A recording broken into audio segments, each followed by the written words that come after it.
মনে হয় বৃষ্টিটা চলেই আসলো, গোপ্রো তো খুলতে হবে।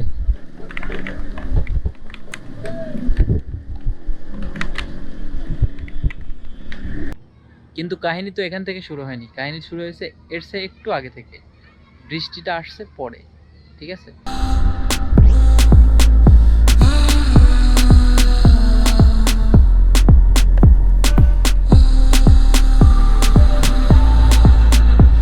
ওয়েলকাম টু ব্যাক গাইস, কেমন আছেন সবাই? আশা করি সবাই ভালো আছেন। তো আমিও ভালো আছি। বৃষ্টি শুরু হলো, কিছু করার নাই, আজকে বৃষ্টির মধ্যেই ব্লগ করব।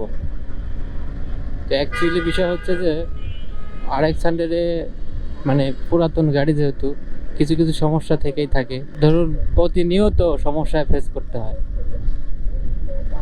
একটা আরেক সানডের বয়স কিন্তু সর্বনিম্ন হলেও 25 আপ হয়ে গেছে। তো এই গাড়িকে যদি ওয়েল মেনটেনেন্স না করা যায় তাহলে কিন্তু নানা ধরনের সমস্যা প্রতিনিয়ত ফেস করতে হয়। তা আমি করি এখন।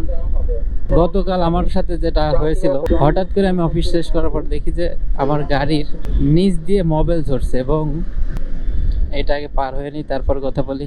কারণ ডেঞ্জারাস জায়গা, খুবই খারাপ জায়গা, অ্যাক্সিডেন্ট হলে তো বাঁচার কোনো ওয়ে নাই, এটাকে পার হই। ভাইটাক যা পার হয়ে যায়, পার হয়ে যায়। গুড, পার হয়ে গেছি। তো যেটা বলতেছিলাম যে যেটা হচ্ছে টুটি ওয়েল। আসলে টুটি ওয়েলের যে মানে কি বলে ওটাকে, টুটি ওয়েল যেখানে থাকে সেই পাত্রটি লিক হয়ে গেছে কোথাও না কোথাও। তো আমি চিন্তা করতেছি হয়তো বা ফেটে গেছে বা হচ্ছে কোনো প্রবলেম, যে কারণে লিক হয়ে গেছে। পরবর্তী দেখি যে না, ওটা ওই যেটা দিয়ে দেখা যায় মোবাইল, ওইখানে আপনার হচ্ছে আঠা থাকে এক ধরনের, ওই আঠাটা সরে গেছে।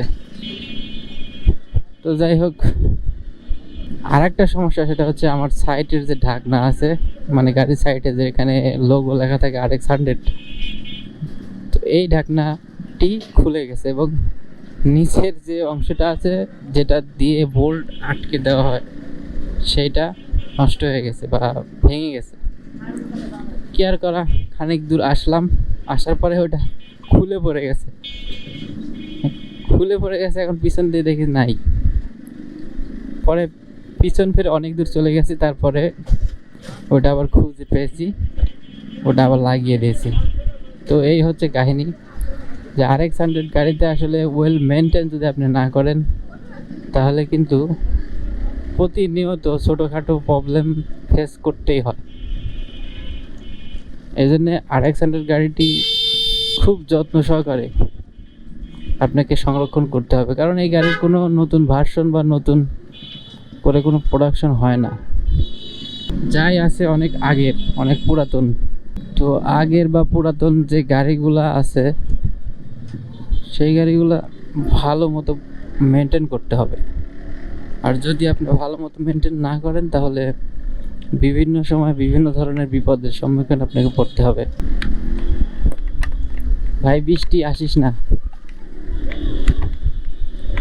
সকালে একবার কাক ভেজা হয়ে অফিসে গেছি, আবার এখন অফিস থেকে ফেরার পথে যদি আবার কাক ভেজা হয়ে যায় তাহলে তো মাথায় নষ্ট রে ভাই।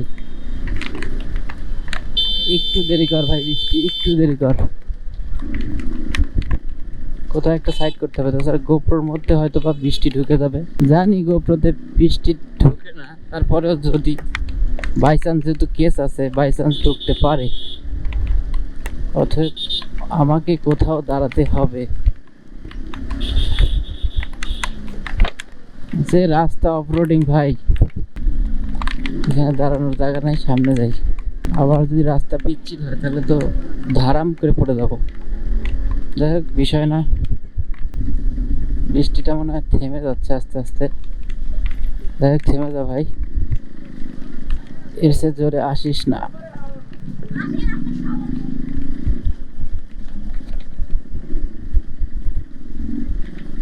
যে রাস্তার অবস্থা একদম খুব খারাপ। যে কয়টা রাস্তা আছে এই পথে আর কি, একটা রাস্তাও ভালো না। জাস্ট প্রত্যেকটা রাস্তাই খারাপ, অর্ধেক কাজ করে রেখে দিছে বা অর্ধেক কাজ করতেছে।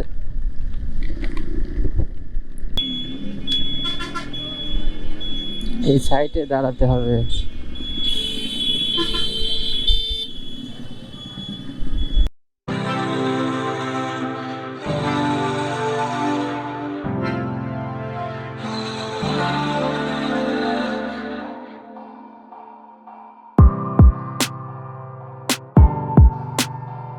সকালে বিদ্যুৎ গেছে, এখন আসে নাই। গুড। তো ফ্রেন্ডস, চলে এসেছি হচ্ছে আমার বাসাতে। আর এখন দাঁড়িয়ে আছি ছাদে। এই ছাদ অনেক পরিচিত, আপনারা অনেক দেখেছেন এই ছাদকে। হয়তো বা আপনাদের কাছে অনেকদিন পরে আসছে তাই অপরিচিত লাগতে পারে, কিন্তু পরিচিত। এখানে একটা কবুতরের বাসা বানিয়েছে আমার বাসাতে যারা থাকে তাদের মধ্যে একজন।